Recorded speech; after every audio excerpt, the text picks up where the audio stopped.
welcome her to this new webinar. The third we organized jointly with California State University in Long Beach and Universidad Católica Boliviana here in La Paz. Welcome, Dr. Miller. It is a real pleasure to meet you personally. We are very happy to have you here as part of the lecture, and we hope so, as a potential contributor to health psychology research programs in our university. Now, I'm going to introduce Dr. Miller to her audience, and I will do it in Spanish. Bueno, muy buenas tardes a todos los asistentes. Vamos a dar inicio a nuestra conferencia de hoy. Y para esto quiero en principio hacer la presentación de la doctora Karissa Miller. Karissa Miller es profesora asistente de psicología en la Universidad Estatal de California, en Long Beach. Ella completó su doctorado en psicología biológica y de la salud en la Universidad de Pittsburgh. El énfasis fundamental de ese estudio fue medicina del comportamiento con aplicaciones en los sistemas cardiovasculares.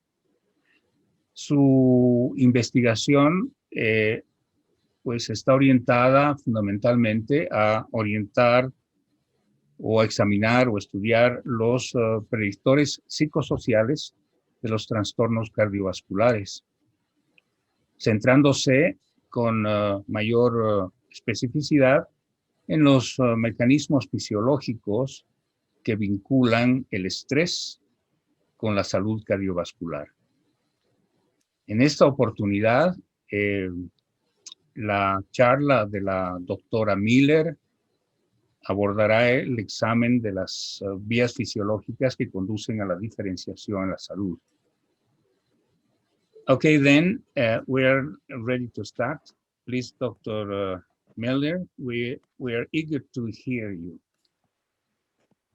Okay, thank you so much. And thank you so much for having me. I'm really excited to have the opportunity to share my work with you all and talk about some of the studies I've been doing to examine the physiological pathways that may contribute to disparities in health. So can everybody see this okay and hear me all right? Yes. Good, okay. Thank you. So my interest in health disparities, oops, I'm sorry, I just closed this.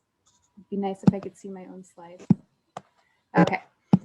So my interest in health disparities primarily centers on the effects of social status, which broadly refers to an individual's relative social position. And there's a clear status-related gradient in health, something that's been referred to as the status syndrome, where individuals of lower social status experience significantly greater acute and chronic illness. And while there are a number of health outcomes that have been linked to individual differences in status, my work focuses on diseases of the heart and blood vessels, known as cardiovascular disease, or CVD, which is the leading cause of death worldwide. And interestingly, the National Center for Health Statistics estimates that eliminating CVD would result in a 7-year increase in overall life expectancy. So while there are many pathways through which social status might confer risk for cardiovascular disease, I'm primarily interested in the physiological pathways that might link psychosocial experiences to these health outcomes, specifically how activation of the body's neuroendocrine and autonomic systems might explain these associations. And I'm going to discuss 3 different studies that have examined different aspects of this pathway using either cortisol as a marker of neuroendocrine activity or heart rate variability as a marker of autonomic activity. So the first study I'm going to discuss examined the relationship of social status to cortisol activity. And I'm going to start with just a little bit of information about cortisol. I know Dr. Dissar discussed this a couple of weeks ago. But cortisol is the primary output of the hypothalamic pituitary adrenocortical, or HPA system, which regulates a number of metabolic and immune processes and is also activated during circumstances that perturb homeostasis. And because psychological stress can also trigger an HPA response, cortisol has long been of interest to behavioral scientists interested in studying these physiological pathways. Typical cortisol release follows a clear diurnal pattern where levels are highest in the early morning hours, decline sharply in the several hours after awakening, and then continue to decline at a more modest rate throughout the remainder of the day.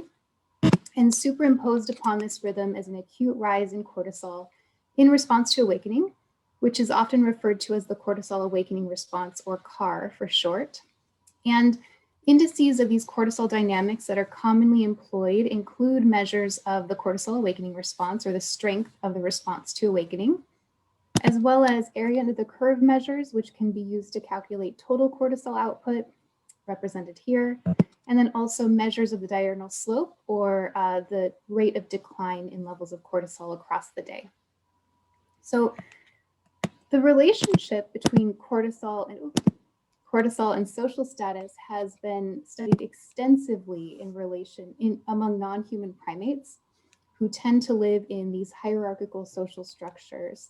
And in species that are most closely related to humans, subordinate monkeys consistently show altered cortisol dynamics relative to the dominant members in the group, and they also show increased cardiovascular disease. It's also interesting to note that social subordination in these primates is characterized by a lack of control and threats to social threat. So these are the two features of acute and chronic stressors that tend to be the most predictive of HPA activity in humans. So we might expect to see the same relationship among humans. In humans, status has been conceptualized in two ways. The first as a trait disposition to achieving positions of power in relation to others, so trait dominance, and the other, more commonly used, is socioeconomic status, which is often derived from indicators such as income, education, and occupation.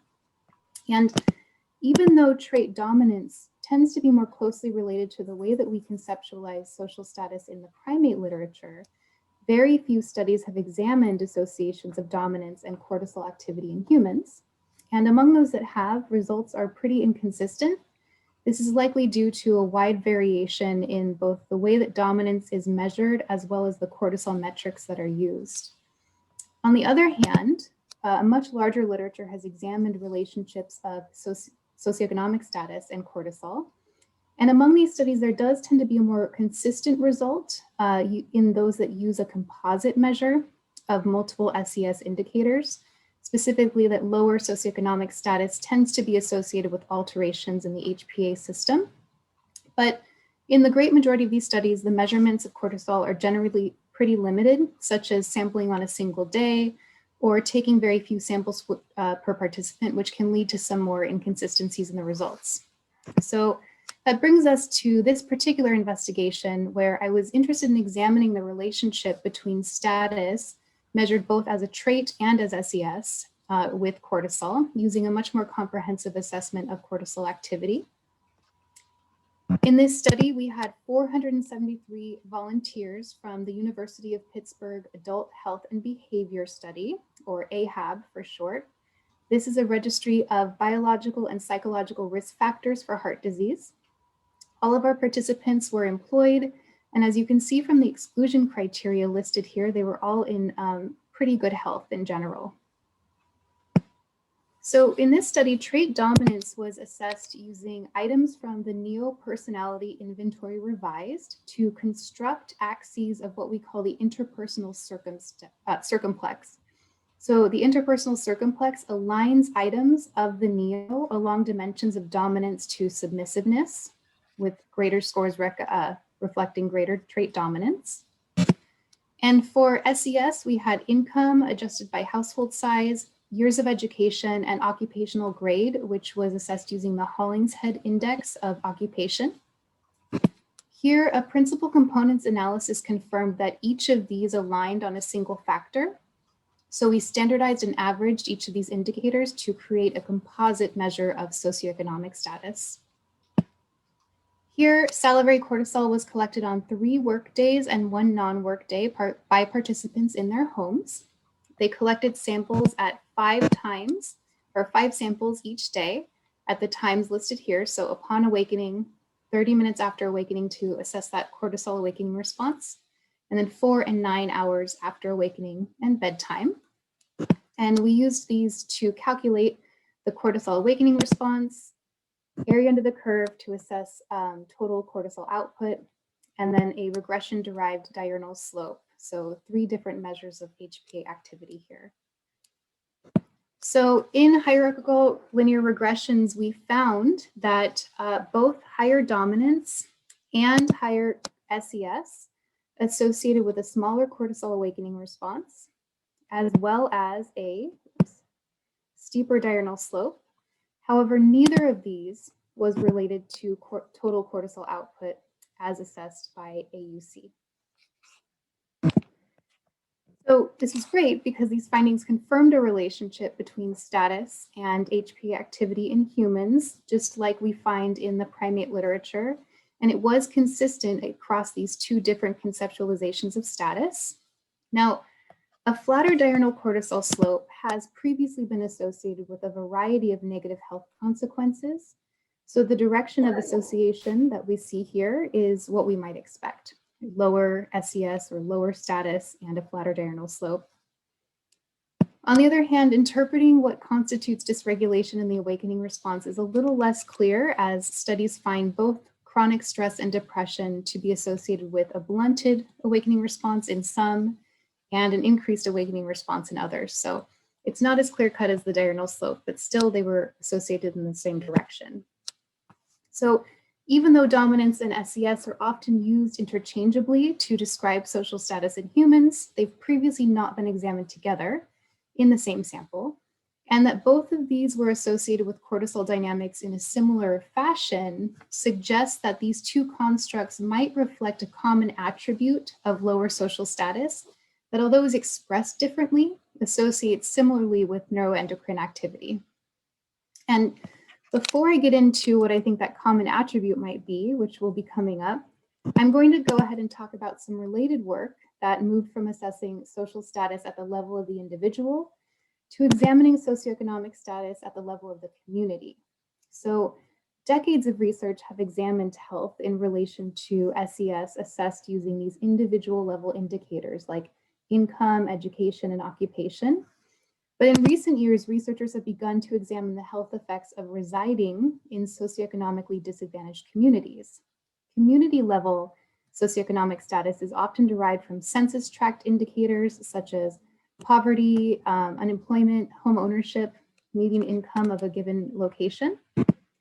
And previous research has established that residing in disadvantaged neighborhoods also confers risk for a number of chronic medical conditions such as cardiovascular disease. And interestingly, these associations often persist even after controlling for those individual level indicators of SES, like income or education.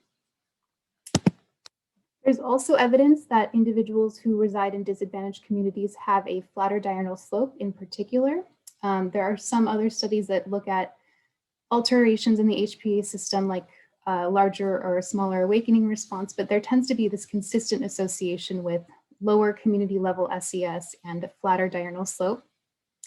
And although alterations in the HPA system have often been considered a pathway through which these psychosocial factors like disadvantage might influence cardiovascular disease risk, there's really little evidence supporting an association between diurnal cortisol activity and cardiovascular disease in humans. So much of the evidence linking HPA activity to cardiovascular disease in humans comes from patient samples of individuals who experience chronically elevated levels of cortisol. So these individuals often show increased cardiovascular disease morbidity and mortality, including a more rapid progression of atherosclerosis. So just a quick little aside about atherosclerosis. Atherosclerosis is a cardiovascular disease in which plaque builds up between the intima and medial layers of the vessel wall. It starts pretty early in life, but there are individual differences in the rate of progression. So you can start to see early stages of atherosclerosis among 20-year-olds. And in more advanced stages, the plaque becomes much more pronounced and can even calcify. Only a single study thus far has provided evidence that a flatter diurnal slope was related to greater coronary artery calcification, though this study was conducted in older adults who were likely to experience later stages of atherosclerosis and also had a number of other comorbid medical conditions. So in this particular investigation, the first question was, does community level socioeconomic status associate with atherosclerosis assessed in healthy midlife adults, so those preclinical early stages of atherosclerosis, and also to test whether alterations in the HPA system, such as a flatter diurnal slope, might mediate this relationship. In this particular analysis, we had 468 participants who had complete data on all of our measures from the same adult health and behavior study. As you can see, we also collected a number of variables for standard cardiovascular risk, so systolic and diastolic blood pressure, HDL, levels of glucose, et cetera, to include in our models. So I've included those here as well. And all of the inclusion and exclusion criteria for this particular study were the same.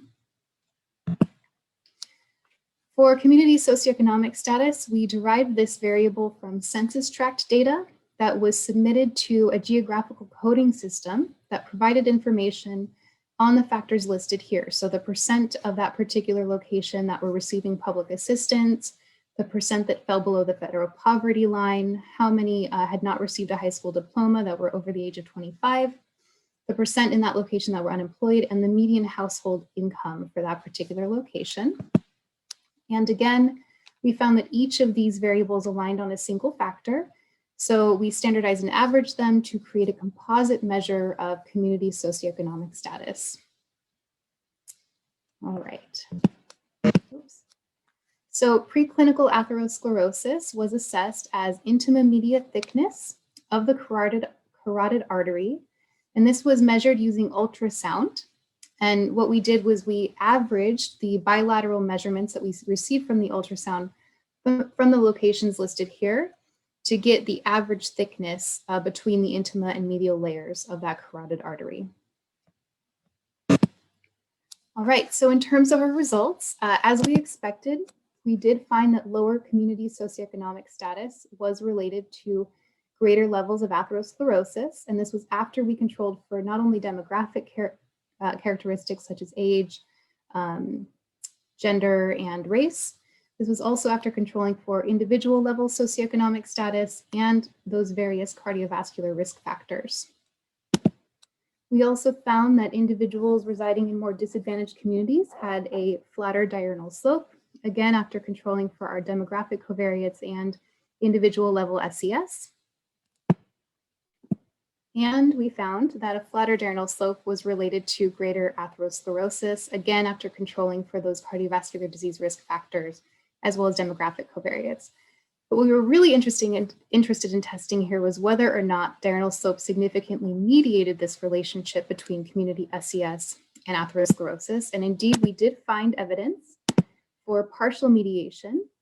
So diurnal slope did partially mediate the relationship between community SES and atherosclerosis, although there still remained a significant relationship between community SES and atherosclerosis. It was significantly reduced based on diurnal slope, according to the Sobel test. So this was really exciting because it's one of the first studies that has established that the alterations in the HPA system may actually be one biological mechanism that links experiences of disadvantage to cardiovascular disease risk, and that these associations were independent of individual level socioeconomic status, suggested that above economic and other constraints, exposure to more objective indicators of threat in, say, the environment may be one of those mechanisms that's linking experiences of disadvantage to risk for CVD. So I'm going to go a little bit more in detail about the exposure to threat. I'm going to set that SES work aside for just a moment to talk more specifically about threat processing in relation to autonomic activity. And this is because my work with SES led to this interest in examining differences in threat processing because exposure to threat, whether it be threats to social status or objective experiences of threat in the environment, both figure really prominently in the SES literature as one of the main pathways through which this might influence health, or exposure to disadvantage might influence health. And I'm particularly interested in how vigilance for detecting threat, which is likely to be an adaptive consequence of increased exposure to threat, might have downstream influences on cardiovascular relevant physiology that could underlie some of these disparities in cardiovascular disease we see among disadvantaged individuals.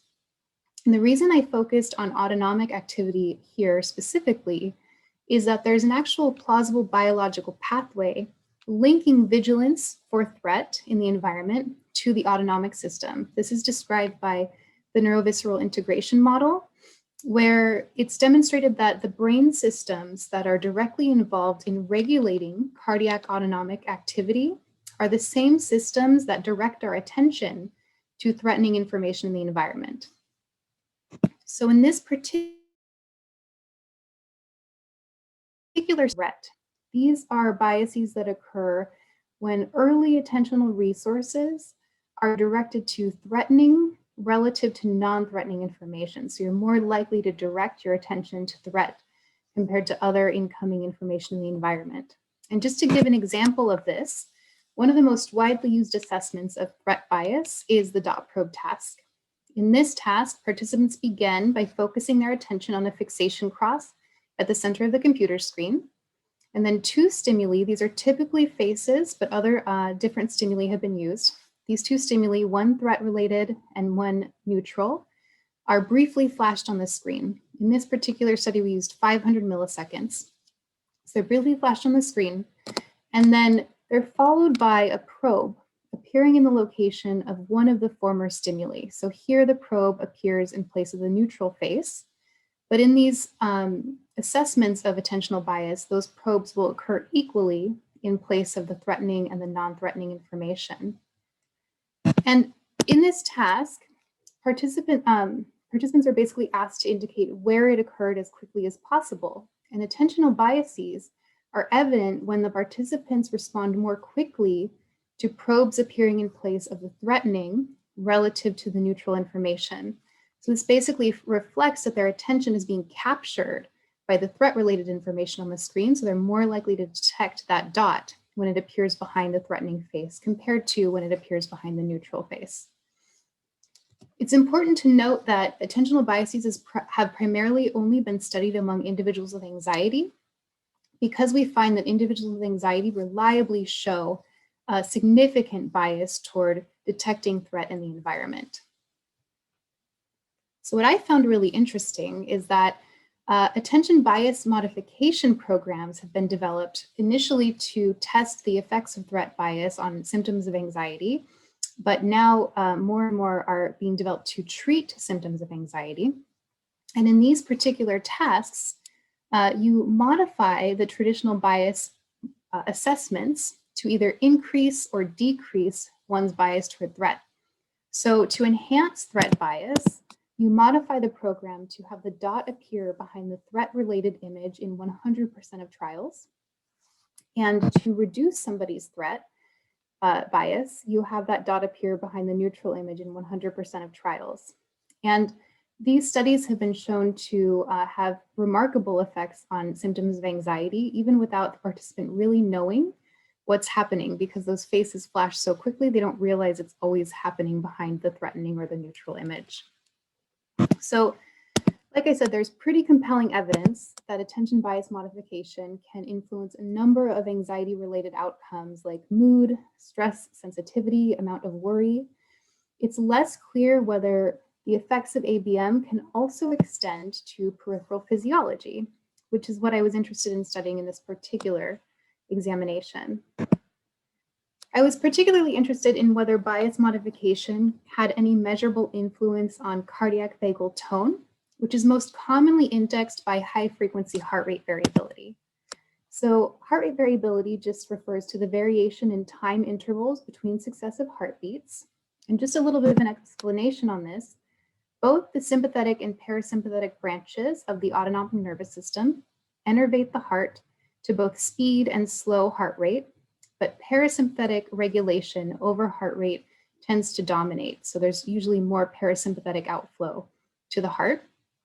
And this is often referred to as cardiac vagal tone because the parasympathetic nervous system uses the vagus nerve to connect to the heart.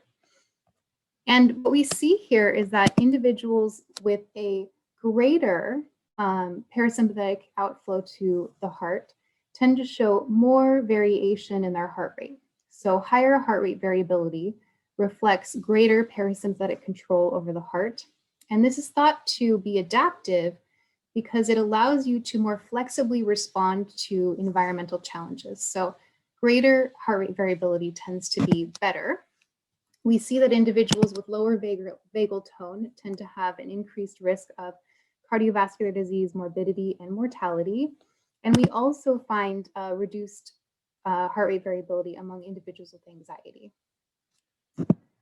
So the purpose of this study was to examine the effects of bias modification on cardiac vagal tone, assessed both at rest, in response to stress, and also during stress recovery. And we chose to examine this among individuals who were higher on trait anxiety because they tend to show the most reliable effects or the most robust threat bias among other individuals. So we assessed extent of threat bias and heart rate variability at baseline. We then randomized these individuals to either a bias increase modification task or a bias decrease modification task. And then we assessed their threat bias again, post ABM or attention bias modification, as well as their heart rate variability. And we also assessed heart rate variability afterwards during stress and during stress recovery.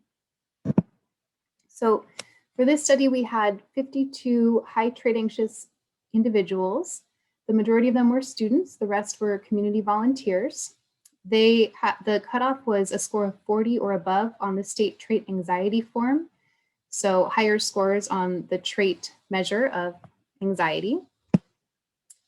We excluded participants that may have any conditions or have engaged in any behaviors that could influence our heart rate variability measurements. So anyone with a cardiovascular diagnosis or the consumption of caffeine or nicotine, for instance, before the study.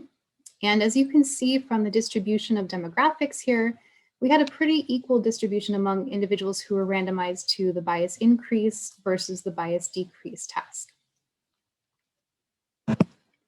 All right, so we assessed bias using the dot probe task. Again, in this task, that probe appeared behind the threat-related and the neutral image in 100% of trials. And we calculated extent of threat bias by looking at response time to threat, to the probes appearing behind the threat relative to probes appearing behind the neutral image to create a ratio, essentially.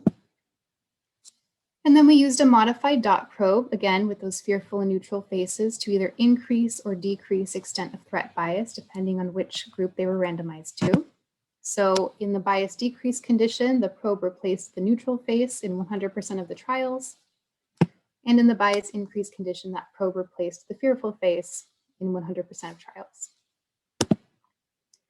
For the stress task, we basically assessed heart rate variability for 3 minutes while participants were asked to prepare a speech where they were to imagine that they had been detained for shoplifting, and they were supposed to prepare a speech defending themselves against those accusations.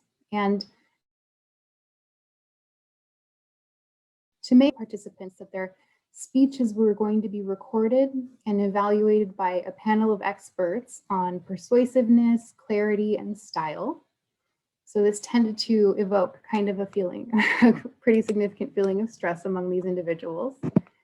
And then for recovery, after they had prepared the speech for 3 minutes, we re-entered the room and told the participants, oh, actually this, you will not have to give the speech, and your speech is not going to be evaluated by a panel. And so once we told them this, there was a bit of a sigh of relief, And we measured their heart rate variability for the next 5 minutes after they received that news. They would not be being rated on their speeches. So we did find that the stress task was stressful. Ratings of anxiety and also sadness increased from before to after the stressor. But we had other assessments like bored, hungry, and tired that were not affected by the stress task. We also found that the bias modification was successful. So from pre to post bias modification, we found a significant increase in bias among those individuals who were in the bias increase group, and a significant decrease in bias among those randomized to the bias decrease group. Now for our main results, it's interesting because we did not find a main effect of being randomized to bias decrease or bias increase, but we did find a condition by time interaction, specifically where that was driven by their responses to stress. So individuals randomized to receive the bias decrease had significantly higher heart rate variability during stress compared to individuals who were randomized to the bias increase group, who showed lower heart rate variability during the stress task. And they both seemed to come back at a pretty similar rate to baseline levels during recovery.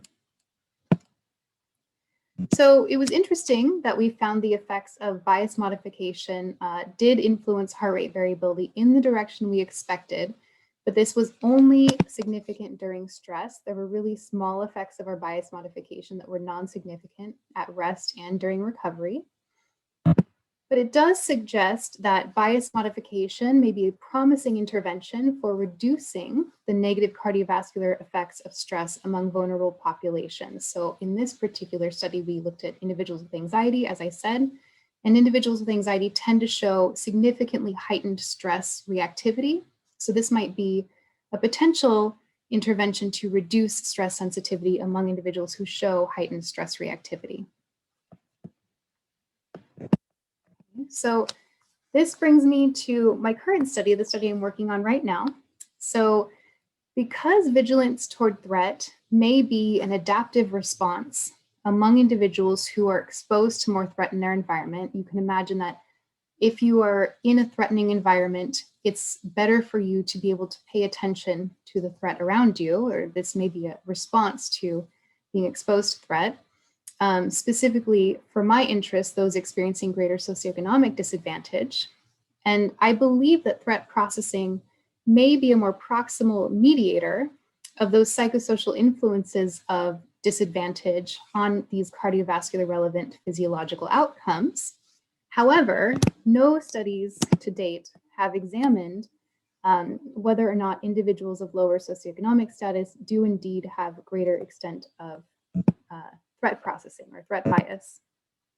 In addition, if we do find that individuals experiencing socioeconomic disadvantage are more likely to show a bias toward threat-related information, bias modification would be a really easy to deliver intervention that could be used to improve health among socioeconomically disadvantaged individuals who may show a greater reactivity to stress in their environment. So my current study is examining a greater number of predictors of threat processing that may be particularly relevant to social disparities in health. So differences in threat processing among individuals of various socioeconomic status, different racial groups. We have some measures of early life stress to see if that influences threat processing, as well as discrimination.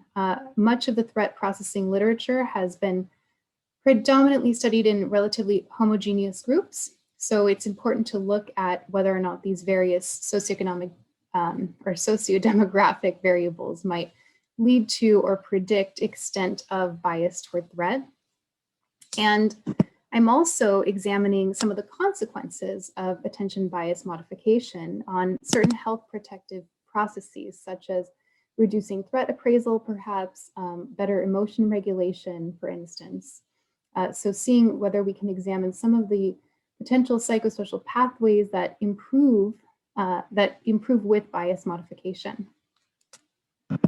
And initially, I had planned to examine the effects of bias modification on these physiological outcomes among this more diverse SES group, but unfortunately, COVID put those plans on hold and halted our in-person data collection. So we're currently conducting this study using an online threat bias assessment and modification, and participants are completing these measures remotely online as well. So that's what I'm doing. I hope you enjoyed the talk, and I'm happy to answer any questions that you might have about any of these studies.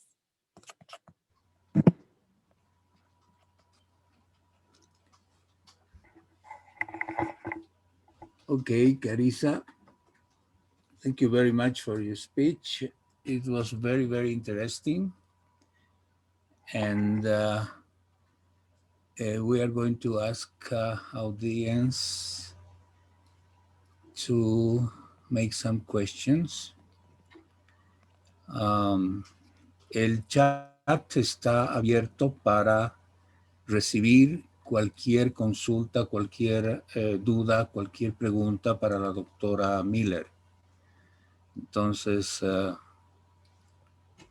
esperamos sus contribuciones.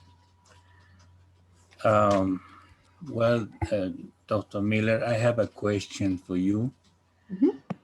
It is, for me, it is very clear that socioeconomic status has a clear influence on the cardiovascular disease.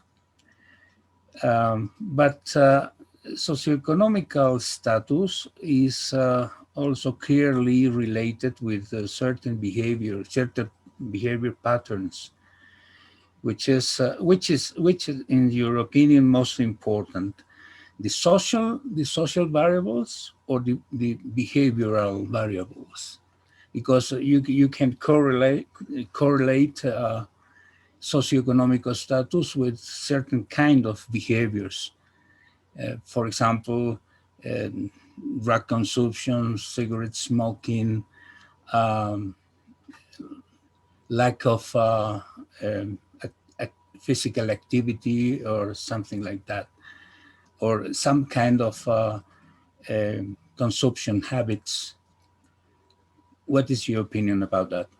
Yes, so we definitely do see behavioral pathways that link socioeconomic status to cardiovascular disease risk. As you mentioned, individuals of lower SES are more likely to smoke, not have access to as healthy foods, and are less likely to exercise, for instance. But it's interesting in the literature that if you examine relationships between socioeconomic status and cardiovascular disease and control for behavioral factors, you still see a relationship.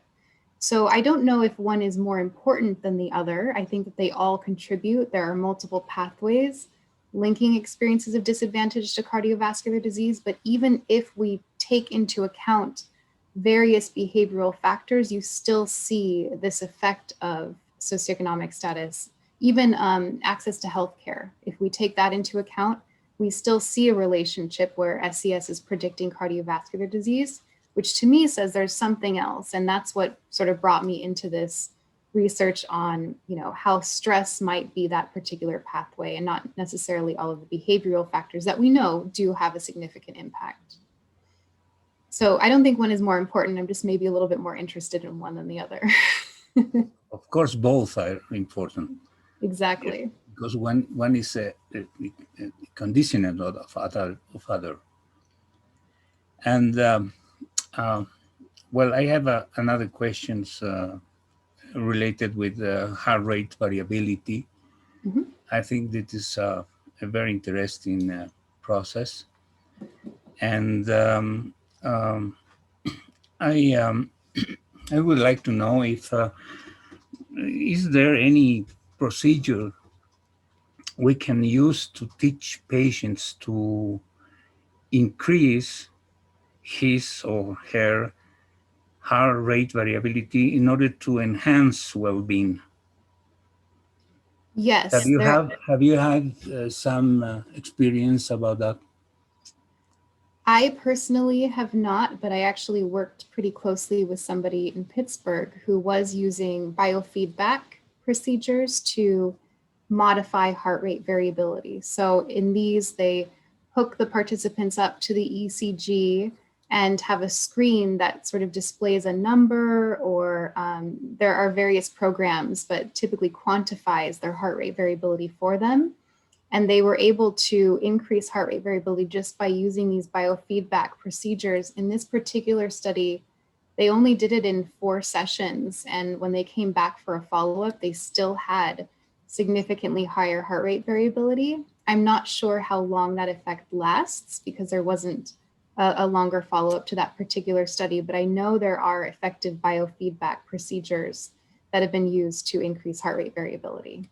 And those procedures also show pretty measurable effects on relevant constructs. So in that particular study, the participants reported feeling less anxiety at the follow-up after the biofeedback. So it reduced not only it increased their heart rate variability, but also reduced their symptoms of anxiety.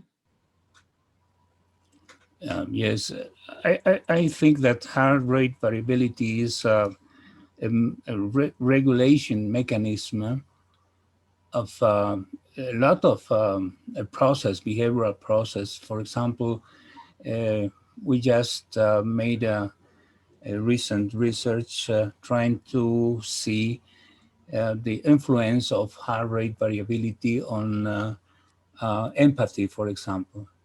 Mm-hmm. And was very, very interesting to see that high rates of variability can enhance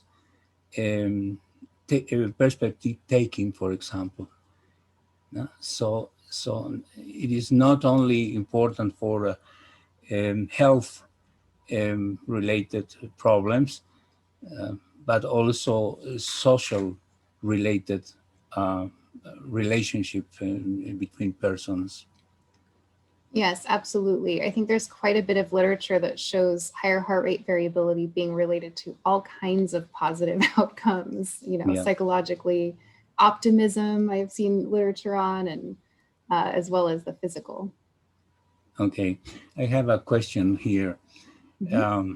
It says, how can we choose a physiological variable for study these processes? Can you give us some recommendations? I think it really depends on your question, what your research question is, and also what resources you have. It can be, depending on whether or not you have the equipment for assessing heart rate variability, or if you have, the salivettes for collecting cortisol, right? So it sort of depends on the infrastructure as well. The heart rate variability equipment can be pretty pricey.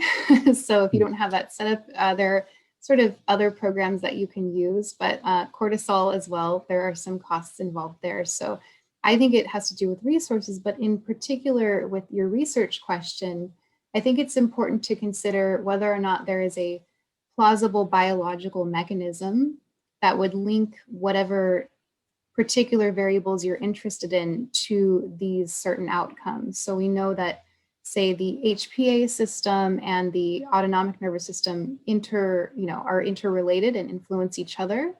But for this particular study on threat processing, I found that the autonomic system might be more closely tied to how we deploy our attention. And that is why I chose heart rate variability. But I could also say there might be downstream effects on the HPA system. And then I could maybe look at experiences of threat processing on later salivary cortisol. So I think it depends on the question and what you think the process is that might be influencing these particular outcomes. Okay. ¿Alguna otra consulta para el público?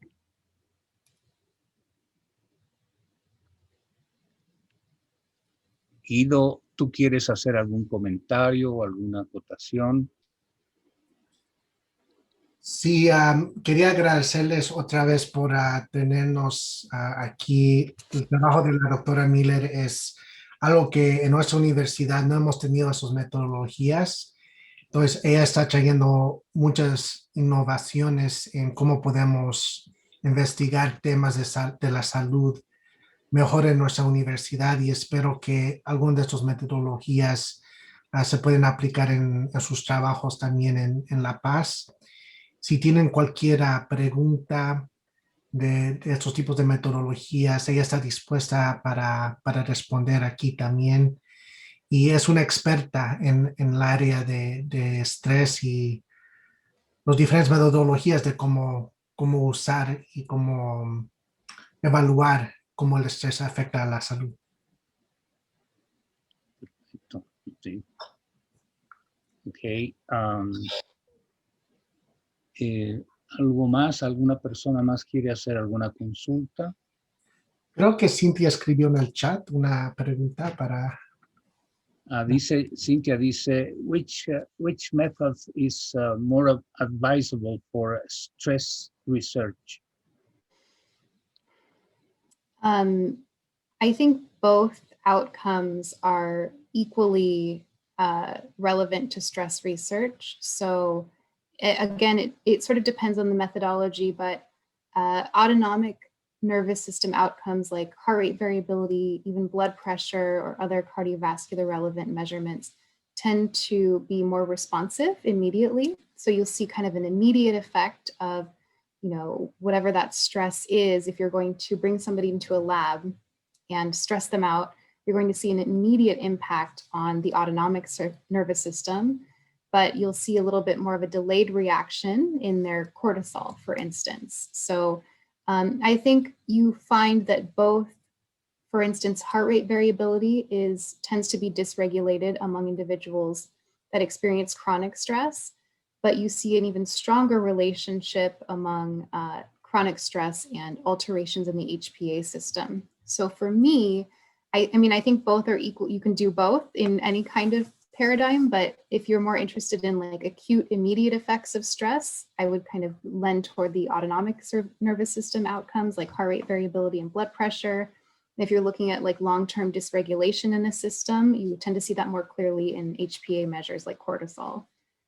But you still find an increased cortisol response to acute stress, and you still find dysregulation in chronic stress with the autonomic nervous system.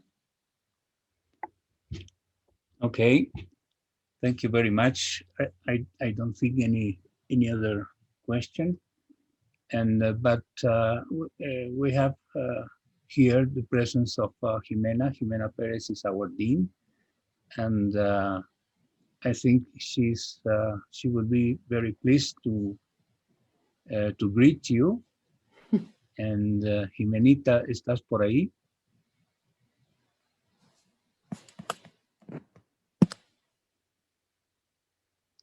No le, por favor, habiliten el sonido a Jimena, por favor. Hello. Muchas gracias. Sí, estaba inhabilitada en el sonido. Muchas gracias, doctora Miller. Realmente muy agradecida. Y también con Eric y con Guido por incentivar, por motivar todo esto, que realmente es un gran aprendizaje, intercambio también de conocimientos y realmente de parte de las autoridades de la universidad hago partícipes de agradecimiento. Realmente muchísimas gracias, doctora Miller. Ha sido una exposición brillante. Mi hija que está a mi lado también se ha sorprendido de lo que también, el enfoque que también puede existir desde la psicología. Muchas felicidades, muchas gracias, y a ti también, Eric y Guido, muchas gracias por todo esto que están haciendo. Ok, gracias, Jimenita. Voy a transmitir tu cariño y tu salutación a la doctora Miller. Doctora Miller, Jimena is our dean, as I said, and she's very pleased to have you here, talking with students and faculty members of the Catholic University, Bolivian Catholic University, and she hopes that it must be only the first time, not the last time, to see you and to hear you and to learn from you. Thank you so much. I really appreciate the opportunity to come and speak to all of you and for giving me the opportunity to share my work. Thank you. Really nice. Thank you. Okay. Well, bueno, entonces vamos a no hay más preguntas, entonces vamos a agradecer a la doctora Miller y al tiempo de agradecerle, yo voy a pedirles, por favor, hemos puesto en el chat un link, un enlace para que las personas que están presentes nos ayuden a respondiendo un cuestionario que servirá para evaluación y retroalimentación de parte de nuestros conferencistas en estas 3 semanas que hemos estado auspiciando estos encuentros.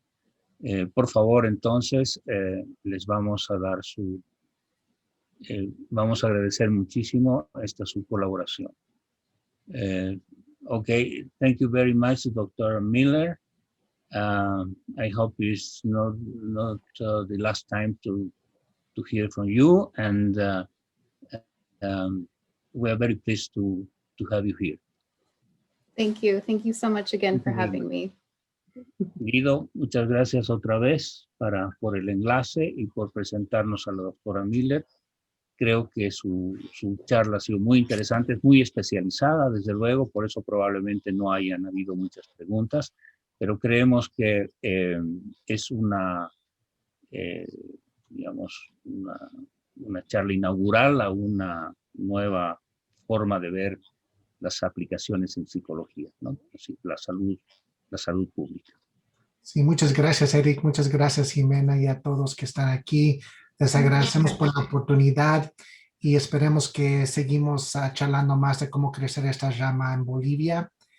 Y si cualquier comentarios que pueden, sugerencias que nos pueden dar con el enlace que está en el chat, lo agradeceríamos para así podemos aprender también qué áreas están interesados. Muchas gracias. Muchas gracias a todos. Guido, un abrazo, por favor. Un abrazo, Jimena. Gracias.